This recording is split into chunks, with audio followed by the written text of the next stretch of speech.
Masya Allah, pagi hari ini kita bersyukur kepada Allah Subhanahu wa Ta'ala dengan memuji Allah Subhanahu wa Ta'ala dengan pujian yang indah. Yang bunyinya innal hamdalillah nahmaduhu wa nasta'inuhu wa nastaghfiruhu wa na'udzu billahi min shururi anfusina wa min sayyiati a'malina. Man yahdihillahu fala mudilla lahu wa man yudlil fala hadiya lahu. Asyhadu an la ilaha illallah wahdahu la syarika lahu wa asyhadu anna Muhammadan abduhu wa rasuluh. Amma ba'd. Bapak-bapak semuanya, para jamaah Baitur Rahim, semoga Allah merahmati kita semua, rahimani wa rahimakumullah. Di pagi hari ini setelah kita melaksanakan sholat subuh, kita lanjutkan dalam satu rangkaian yang termasuk juga di dalamnya adalah ibadah, yaitu dalam rangka zikrullah, mengingat Allah Subhanahu wa Ta'ala. Pada kesempatan pagi hari ini ada satu tema yang menarik saya angkat, yaitu tentang tema menata ikhlas menuju akhir kehidupan. Tentunya yang namanya akhir kehidupan itu tidak berlaku hanya kepada orang-orang yang usianya sudah senja. Akhir kehidupan itu berlaku bagi semua manusia, dan waktunya tidak ada yang tahu. Apakah mereka yang sudah usianya atau bahkan mereka yang masih dalam kategori masih proses menuju akhir kehidupan, di mana umat Nabi Muhammad SAW usianya sebagaimana dikabarkan Rasulullah 60 tahun. Tapi itu bukan sebagai patokan dari akhir kehidupan. Lalu apa akhir kehidupan itu? Itu tentunya adalah kematian yang tidak bisa diduga-duga, bisa datang kapan saja. Nah, penting bagi kita untuk menata ikhlas menuju akhir kehidupan. Ya habati fillah, kita selalu menata kehidupan kita untuk bisa mendapatkan kehidupan yang layak di dunia ini. Sehingga terkadang kita melewati sesuatu yang seharusnya kita menatanya. Untuk apa? Untuk mendapatkan kehidupan yang layak di dunia dan di akhirat. Dan bahkan kalau kita menatanya dengan baik, ini akan menjadi jalan mudah dan ringan ketika kita kembali kepada Allah Subhanahu wa Ta'ala. Ayah dan bunda, para jamaah semuanya, ya habati fillah, banyak orang yang beribadah, tapi ternyata di sisi Allah nol nilainya. Ini patut kita harus waspadai pada diri kita. Boleh jadi itu terjadi pada saya pribadi, ataupun kepada yang lainnya. Kenapa ini bisa terjadi, ayah bunda semuanya? Apakah ada yang salah dari ibadah kita? Ataukah ada yang kurang dari amalan yang kita kerjakan? Atau ada sesuatu yang kita lewati dari hal yang mendasar? Kalau menurut para jamaah, kira-kira apa yang membuat nilai ibadah kita di sisi Allah tidak bernilai apa-apa? Ada dia nggak ya? Bisa kalau ada dia semangat. Ya. Ada yang bisa menjawab? Para jamaah semuanya, apa kira-kira yang membuat itu terjadi?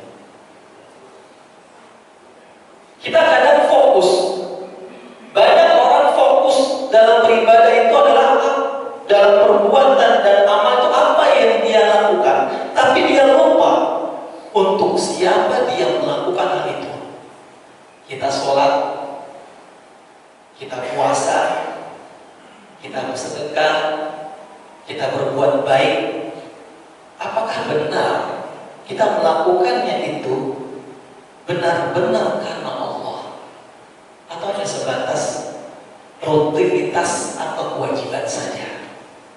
Karena ya bunda semuanya, ibadah kalau semata-mata hanya dikerjakan menggugurkan kewajiban saja, tidak ada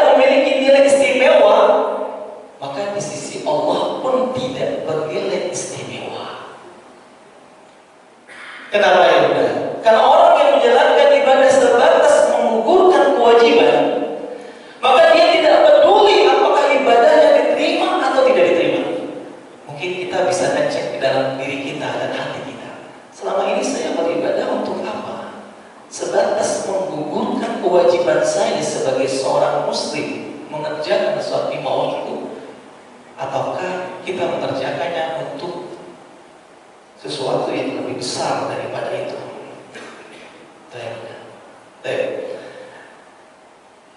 Lalu di mana akar masalahnya? Akar masalahnya ya Bunda semuanya, yaitu adalah tadi, untuk siapa dan apa kita beribadah. Itulah yang membuat nilai ibadah kita menjadi tinggi, menjadi besar. Tapi kalau kita melakukannya tidak berdasarkan untuk siapa dan apa kita beribadah itu, maka nilai menjadi kecil. Pada berkata Imam Hasan Al-Basri, beliau berkata, "Rubba amalin min a'malid dunya tuhawwiluhu an-niyyah ila amalin min a'malil akhirah."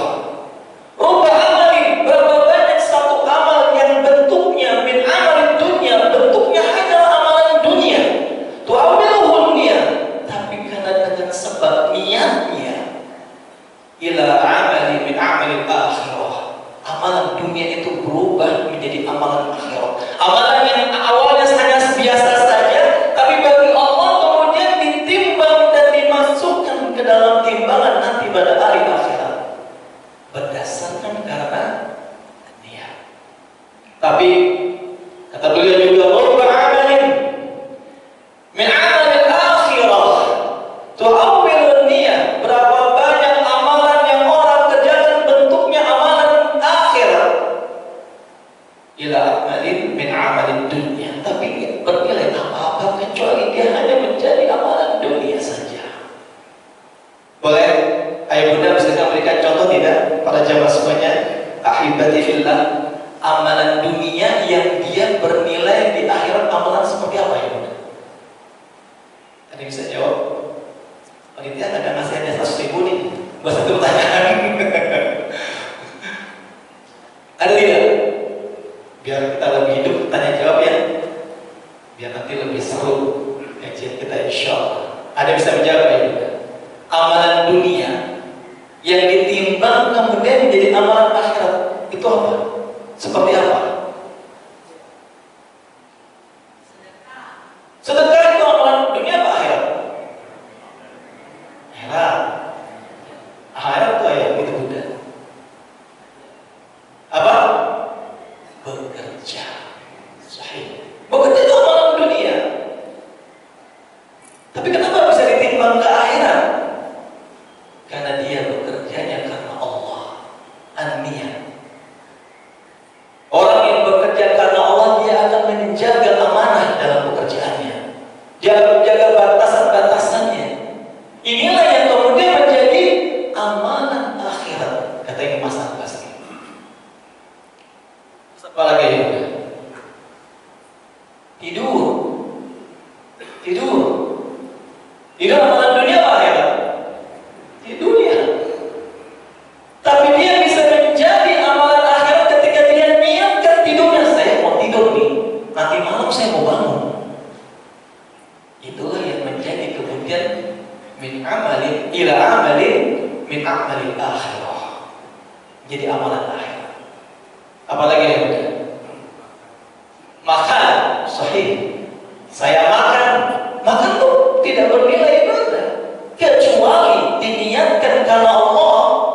Saya makan supaya nanti ya saya kuat untuk beribadah di malam hari, atau saya kuat untuk mengerjakan amalan ibadah lainnya.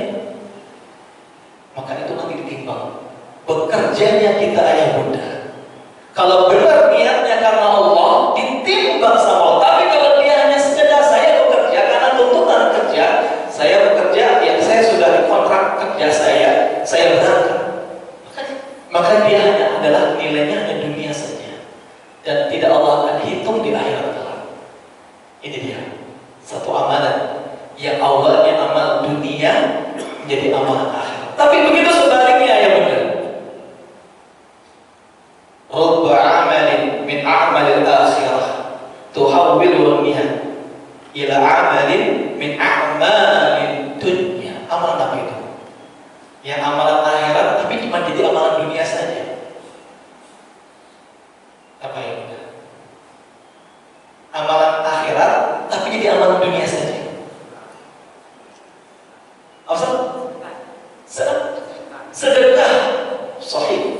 Itu amalan akhirat, tapi dia menjadi amalan dunia dan tidak dihitung sama Allah kalau niatnya ingin dipuji. Atau ingin mendapat pengakuan, saya adalah orang yang rajin bersedekah. Sholat subuh kita ini untuk apa nih? Niat kita untuk apa? Oh, biar dibilang ke masjid dia rajin sholat, biar saya dibilang rajin sholat. Nanti saya udah jarang ke masjid, pas subuh nggak bisa datang, jadi omongan orang. Nah, kalimat itu merubah yang awalnya amalan akhirah menjadi amalan dunia. Nggak ada nilai di sisi Allah Subhanahu wa Ta'ala. Sama seperti menggugurkan kewajiban. Ayah Bunda semuanya, saya pertanyaan buat ayah Bunda semuanya. Ya, apa bedanya kita sholat subuh dengan menggugur hanya karena sebatas menggugurkan kewajiban dengan sholat subuh karena Allah? Siapa yang bisa jawab ya? Para jemaah rahimahumullah, apa yang membedakan ibadah yang kita kerjakan sebatas rutinitas kewajiban dengan ibadah yang kita kerjakan karena Allah? Apa bedanya ibadah tersebut? Soal subuh waktunya, apalagi Bunda, Ibu? Niatnya, apalagi? Niatnya soal subuh pasti kan? Nggak mungkin itu sholat zuhur. Niatnya mungkin niatnya karena Allah gitu. Saya yakin mungkin karena Allah ya, Insya Allah. Atau mungkin enggak. Betul. Saya lengkapi ya Bunda. Ya. Insya Allah jawabannya luar biasa. Bedanya kalau sekedar menggugurkan kewajiban maka kita sholat dengan seadanya, yang penting saya sudah melakukan. Sahih. Tapi kalau niatnya karena Allah, dia akan berusaha belajar lagi, termasuk saya. Saya ketika takbir ini yang benar gimana cara mengangkat tangan saya. Ketika saya bersedekah, bagaimana saya bersedekah? Kenapa coba ya Bunda kita berpikir sejauh itu? Kenapa? Karena kita khawatir ibadah yang kita kerjakan tidak sesuai dengan Rasulullah contohkan. Inilah yang menyebabkan amalan kita tidak bernilai di sisi Allah Subhanahu wa Ta'ala. Itu bedanya. Tapi kalau orang kan kalau sholatnya cuma membawakan kewajiban, Allahu Akbar, ada yang dipikirin. Tapi kalau kita yang beribadah karena Allah, kita akan beribadah pertama ketika mulai mengangkat takbir, kita akan memastikan tangan kita benar-benar takbirnya sesuai yang Rasulullah ajarkan. Jangan sampai ada tangannya Allahu Akbar. Gerakan kita, bacaan dalam sholat kita, karena kita khawatir nggak diterima sama Allah, apa yang kita lakukan? Kita nyontek. Siapa yang kita contek? Orang yang sudah pasti terima oleh Allah Subhanahu wa Ta'ala, yaitu Rasulullah SAW. Contek beliau begitu sholatnya. Mencontek sahabat Nabi yang sudah dijamin masuk surga semuanya. Maka disitulah ada perbedaannya. Ibadah kita akan berbeda ya. Yakin akan terasa berbeda. Baik. Kita lihat dari semuanya. Nah, syarat ketika ibadah ada berapa? Satu, ikhlas. Yang kedua apa ibadah? Ya, ittiba. Pertanyaan saya bisa jawab. Mana yang lebih utama, ikhlas atau ittiba? Ikhlas atau ittiba? Syarat terimanya itu kan dua, ikhlas dan ittiba. Mana yang lebih utama? Ikhlas. Ittiba? Dua-duanya.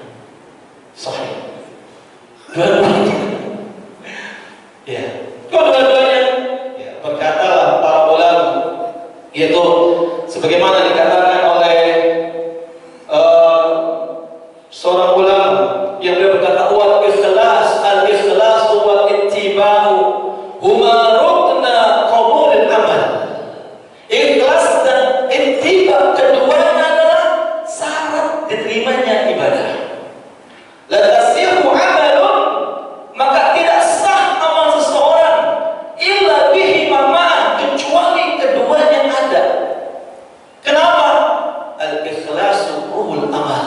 Ikhlas itu ruhnya amal perbuatan kita. Sedangkan wa ittiba'u huwa suratul amal, dia adalah bentuknya ibadah. Maka nggak bisa dipisahkan. Jadi kalau ditanya mana yang lebih afdol, keduanya itu lebih afdol. Tidak bisa ikhlas yang afdol. Kenapa? Karena kan karena Allah. Atau orang yang tiba karena mencontoh Rasulullah. Enggak, harus keduanya. Tidak bisa dipisahkan.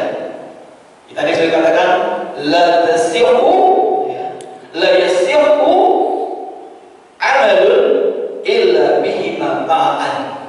Tidak bisa keduanya dipisahkan.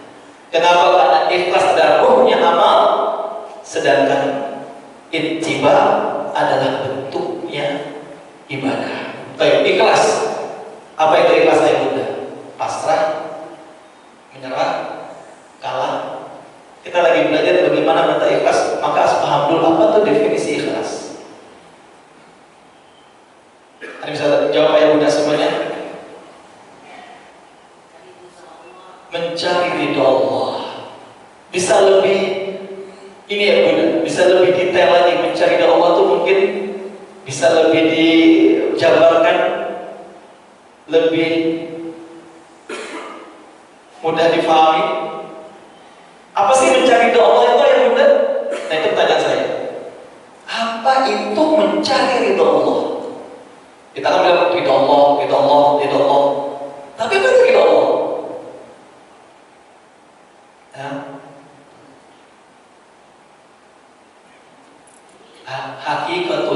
Hakikatul ikhlas, hakikat ikhlas adalah ifradul bil haqi bil qasdi. Hakikat ikhlas itu adalah yaitu mengkhususkan Allah sebagai satu-satunya tujuan dalam niat bil qasdi dan maksud. Itu namanya ridho ayat. Jadi ridho Allah itu kadang kita Bapak sering menyebutkan ridho Allah, ridho Allah, ridho Allah, ridho Allah. Tapi kadang sedikit di antara kita memahami apa itu ridho Allah.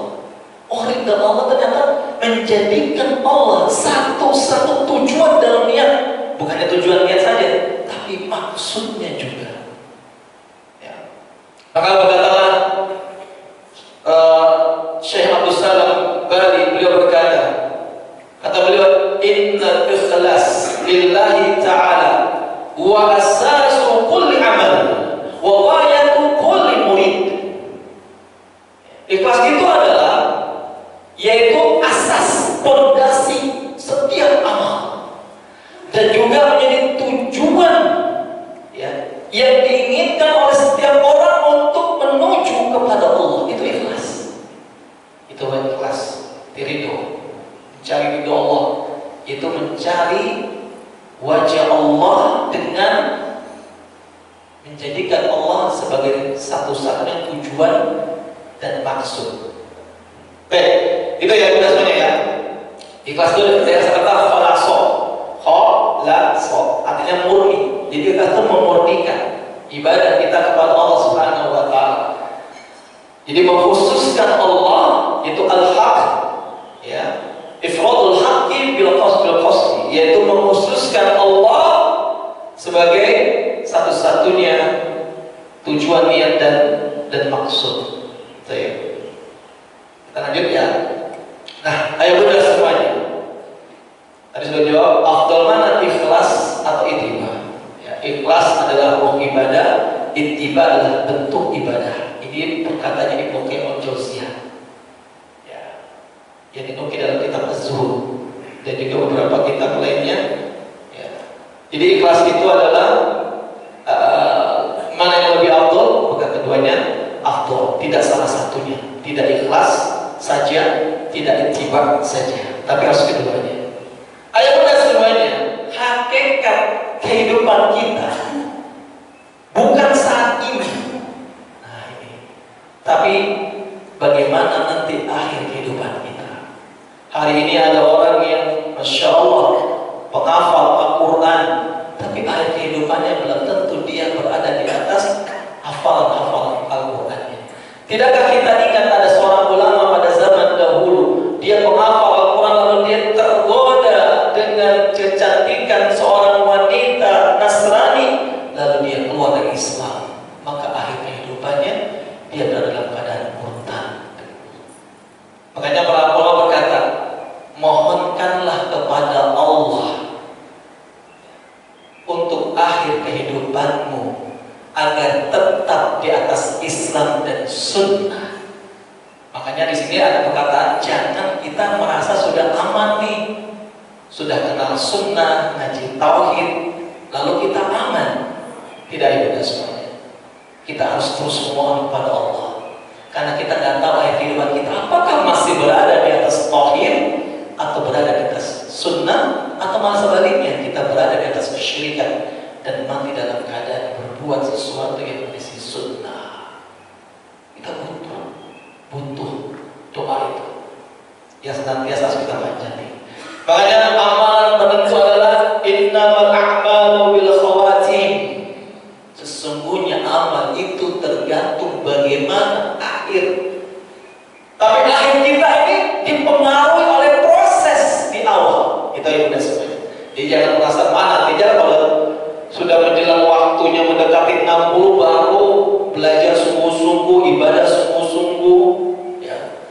Kan katanya tergantung akhir. Kata Rasul kan akhir manusia umur 60 tahun. Berarti yang menjelang itu saya mulai rajin belajar, saya mulai rajin ibadah, saya mulai rajin menuntut ilmu. Salah ya.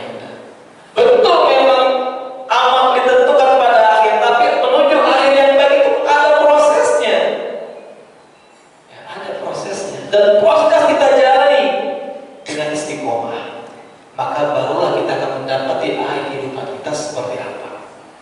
Bukan pasti akhirnya saja, kecuali dia baru mendapatkan hidayah di akhir itu, bukan karena sengaja, ya.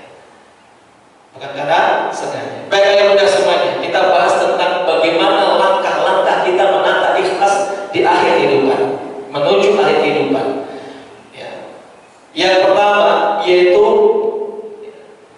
tasfiyatul qalbi minal haq. Tasfiyatul qalbi minal haq yaitu membersihkan hati dari keterikatan kepada manusia. Maksudnya apa? Kalau antum adalah seorang anak, maka lepaskanlah keterikatan dengan manusia untuk mendapat pengakuan dari orang tua Anda bahwa Anda adalah orang yang diinginkan oleh mereka. Tapi berbuatlah secara maksimal karena Allah untuk lebih baik. Begitu pula seorang ayah tidak perlu mendapatkan pengakuan dari istri dan anaknya dia adalah seorang ayah yang baik, seorang ayah yang sukses. Tapi yang dia lakukan adalah teruslah berusaha secara maksimal karena Allah, dapat pengakuan dari anak ataupun dari istrinya ataupun tidak dapat, maka itu tidak masalah. Ini namanya tasfiyatul qalbi minal khalq, ya, minal khalq, membersihkan hati dari keterikatan kepada manusia. Itu yang mudah semuanya. Kita kadang memang pengen supaya orang tuh ridho sama kita, betul tidak? Semua orang supaya ridho sama kita, mau menerima kita, itu nggak mungkin.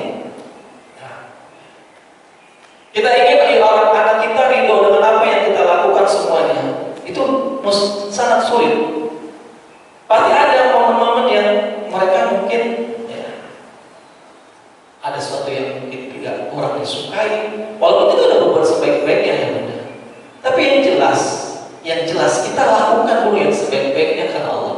Maka berkatalah Imam Syafi'i, beliau berkata, "Lau jahatta kullal juhdi antara anturdian nasu kullahum fala sabila ilaihi." Kata beliau, kamu berusaha kullal juhdi berusaha dengan sungguh-sungguh antar bian nasu kullahu supaya semua manusia ridho kepada kamu, fala sabila ilahi, itu mustahil, gak ada jalan ke sana. Jangankan kita ya Bunda, Rasulullah SAW saja ya, banyak yang tidak suka sama beliau, padahal kurang apa beliau? Baiknya ya, jujurnya, nah, luar biasa, manusia yang paling luar biasa, tapi tetap saja ada yang tidak suka. Maka yang perlu diperhatikan adalah kita lakukan dengan maksimal tanpa harus membutuhkan pengakuan. Kita di sini sebagai pengurus masjid tak perlu orang ya, kita nggak butuh orang menilai kita, tapi kita lakukan semaksimal mungkin menjadi pengurus yang bertanggung jawab. Itu mau orang bilang memuji, oh masya Allah pengurus ini bagus-bagus ya, ataupun enggak peduli. Ini namanya tasfiyatul qalbi minal khalq, melepas, membersihkan hati dari keterikatan kepada manusia. Termasuk kita semua, seorang anak, seorang ayah, seorang istri, nggak perlu pengakuan suami, engkau adalah istri yang baik, yang soleh. Tapi yang kita lakukan cukup berusaha semaksimal mungkin memberikan yang terbaik buat suami dan anak-anak. Karena Allah, walaupun mereka kadang jarang mengeluarkan ucapan terima kasih, nggak peduli. Tapi tentunya bagi ayah, bagi anak, ya, harusnya berterima kasih. Tapi bagi seorang ibu nggak butuh itu. Kata Rasulullah, man sunya ilahi ma'rufun, barang siapa yang diberikan kepadanya kebaikan, faqala li fa'ilihi jazakallahu khairan, maka ucapkanlah kepada orang yang telah memberikan kebaikan kepadamu, jazakallahu khairan. Dan orang yang paling patut kita mengucapkan jazakallahu khairan, abu wa ummu, ayah dan ibu kita. Mereka adalah manusia yang paling terbaik. Jadi tasfiyatul qalbi minal khalq adalah berhenti mempedulikan penilaian manusia. Tapi ingat, yang apabila yang kita lakukan sesuai standar syariat agama. Ya, jangan kita jadi orang yang nggak peduli dengan orang, tapi yang kita lakukan melanggar syariat. Ini juga keliru. Ya. Yang penting kan saya ngerjain urusan saya, mau sholat saya begini, mau ibadah saya begini, yang penting saya kerjain. Peduli aman kan nggak boleh peduli sama kayak orang, itu keliru. Yang dimaksud adalah tidak peduli, yaitu apabila standar yang kita lakukan sudah sesuai dengan syariat. Tapi kalau standar yang kita lakukan tidak sesuai dengan standar syariat, kalau kita nggak peduli, itu namanya apa? Keras kepala, bebal. Ya, Pak, kalau ibadah itu begini Pak, saya mau yang penting ikhlas karena Allah, kan yang nilai saya Allah bukan kamu. Ini namanya bukan ini yang dimaksud dengan ini ya. Tidak peduli, bukan itu maksudnya. Kalau seperti itu bukan yang benar, itu yang keliru ya. Itu namanya bebal ya. Tapi kalau misalnya kita udah standar syariat nih, kita udah benar sesuai karena Allah, udah mencontoh Rasulullah, kemudian orang masih nganggap kita kerjaannya nggak beres, macam-macam. Karena kita udah sesuai dengan yang kita lakukan secara maksimal dan kita lakukan Allah, udah saat itu kita tidak peduli. Nah itu baru benar. Tapi ingat ya udah, ya jamaah semuanya, ya ahibati fillah, yang harus dijadikan patokan standar kita melakukannya. Bukannya sekedar kita melakukan. Ini yang pertama. Yang kedua, yaitu langkah yang kedua adalah al-khalwah ya, wa ifa'il amal. Khalwah, menyendiri, wa ifa'il amal, wa ifa'il amal, wa ikhfa'ul amal. Dan juga yaitu menyembunyikan amal. Apa hubungannya dengan menata keikhlasan? Kata ibu bunda semuanya, orang yang menyembunyikan amal, dia akan terhindar dari kesombongan, dan orang yang menyendiri, dia tidak akan disibukkan dengan urusan manusia. Gak akan namanya ada ghibah. Gak peduli. Karena dia bagiannya menyendiri, khalwah, menyendiri.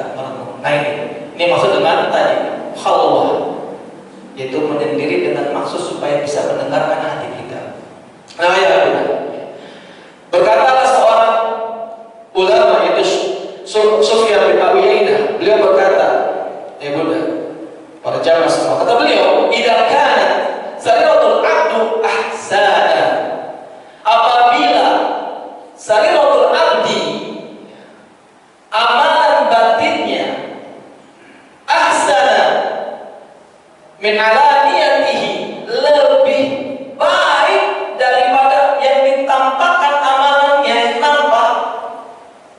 Fadzalika afdal, maka itu yang lebih utama.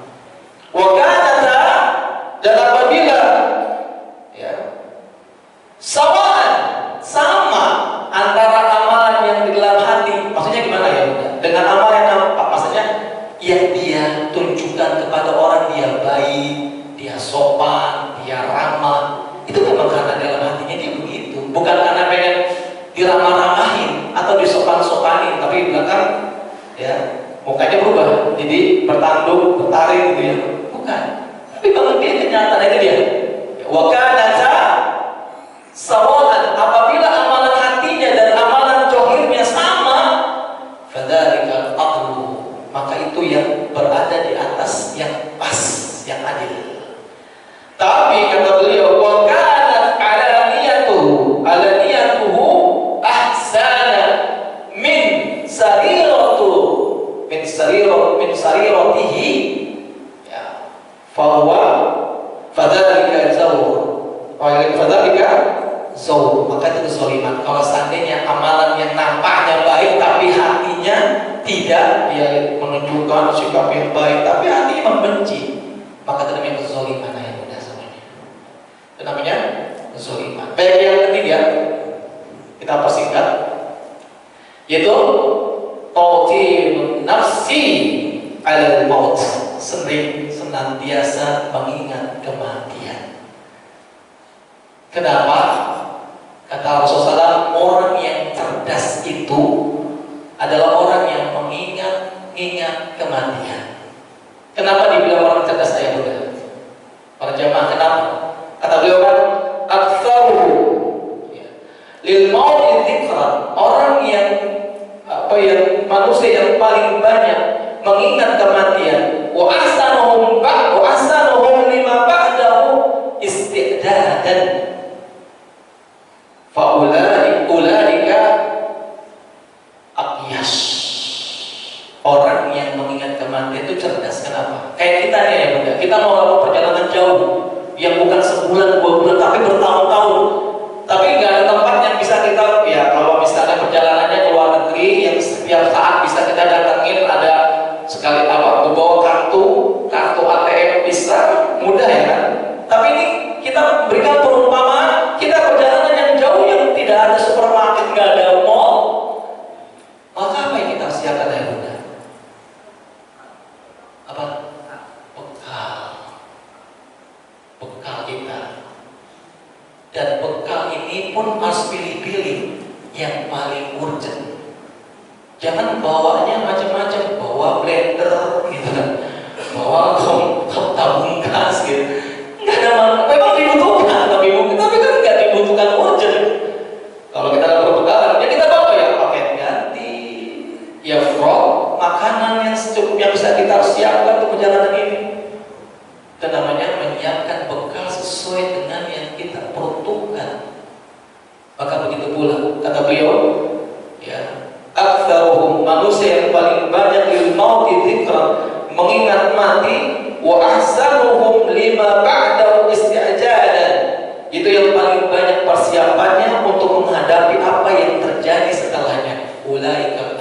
Ulaika aqyas, itulah orang yang cerdas.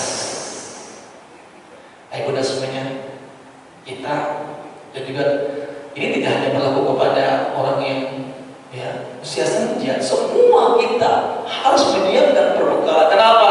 Sebagaimana tadi awal Anda sampaikan, akhir kehidupan manusia tidak ditentukan dengan usia 60 tahun, tapi bisa terjadi kapan saja, muda, tua, sehat maupun sakit.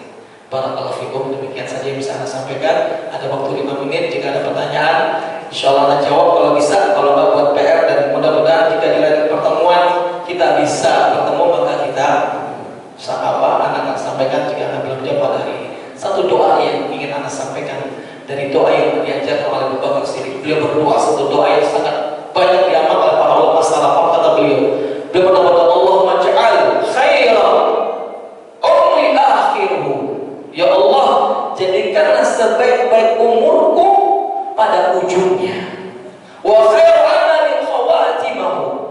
Dan ya Allah, sebaik-baiknya amalku adalah amal pada akhirnya. Wa khairu ayyami yauma alqaq, dan jadikanlah hari yang terbaikku pada hari aku berjumpa denganmu. Barakallahu fikum. Demikian, jika ada pertanyaan boleh ditanyakan. Jika tidak ada, kami akhiri sampai di sini. Jazakumullah khairan atas perhatian dari ayat dan bunda semuanya. Ada mau tanya? Oh iya, silakan. Ya, silakan. Pakai mic kali ya, biar kedengaran.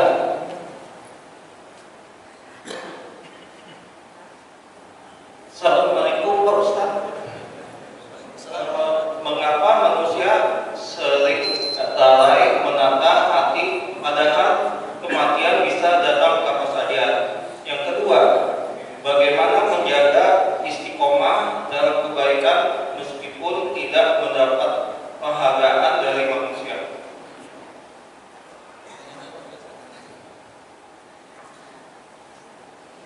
Insyaallah, jazakumullah khairan Bapak atas pertanyaannya luar biasa sekali.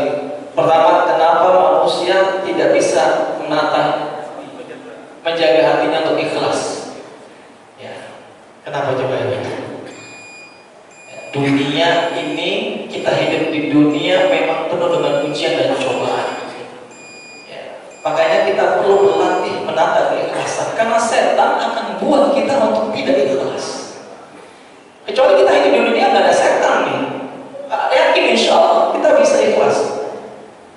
Makanya kita perlu melatih. Siapapun di antara kita, siapapun mereka, seorang ustadz, seorang ulama, seorang pelajar, orang tua, semuanya butuh untuk terus menata hati. Lalu bagaimana caranya supaya bisa ikhlas? Ini juga yang diminta oleh Rasulullah SAW. Beliau seorang manusia yang sudah dijamin keikhlasannya pasti lebih luar biasa, tapi beliau mengajarkan kepada kita, jangan tinggalkan satu doa yang kalian dengan doa ini Allah akan teguhkan. Makanya ada satu poin yang keempat, itulah dawamul itu terus menerus membentuk pintu Allah dengan doa keteguhan. Ya. Dengan doa, ya muqallibal qulub tsabbit qalbi ala dinik. Di saat kita diterpa ujian, keikhlasan akan tergoyahkan. Ujian kehidupan itu yang paling berat, yang merubah keikhlasan. Dulu ada seorang artis yang hijrah. Dia mengatakan, kerjaan saya ini adalah semuanya banyak keharamannya, tapi karena dia tinggalkan pekerjaan dia, goyah kehidupan ekonominya sampai titik nadir yang paling bawah. Lalu dapat tawaran lagi pada pekerjaan yang sama, apa yang dia lakukan? Dia terima. Kenapa coba? Awalnya dia mengatakan, ini pekerjaan yang saya dapatkan dari harta yang haram. Karena ujian. Keikhlasan ini memang perlu diuji oleh Allah Subhanahu wa Ta'ala. Orang tidak bisa mengatakan saya orang ikhlas. Apa Allah kan tidak menguji kita? Allah akan uji kita. Maka jangan sekali-sekali mengatakan saya ikhlas, tapi katakanlah, ya, saya berusaha menjadi orang yang ikhlas dengan keadaan yang menimpa saya. Saya berusaha. Kenapa? Karena kalau kita mengatakan sudah ikhlas, Allah akan uji keikhlasan kita dengan yang lebih besar yang mungkin kita tidak sangka. Tapi ingat, ujian Allah tidak melebihi kemampuan kita, itu sudah pasti. Tapi karena kita kaget, maka kenapa sulit ya, menjaga keikhlasan? Karena ujian terhadap ikhlas itu begitu banyak, sehingga keikhlasan benar-benar teruji. Makanya ya, orang yang mati dalam keadaan ikhlas ini luar biasa ya. Makanya kenapa menata keikhlasan di akhir kehidupan? Karena sulitnya kita untuk bisa ikhlas, maka kita perlu menatanya. Agar apa? Agar akhir kehidupan kita berada di atas keikhlasan yang memudahkan kita untuk kembali dan bertemu dengan Allah Subhanahu wa Ta'ala. Itu ikhlaslah yang membuat seseorang mengucapkan la ilaha illallah. Ikhlaslah yang membuat seseorang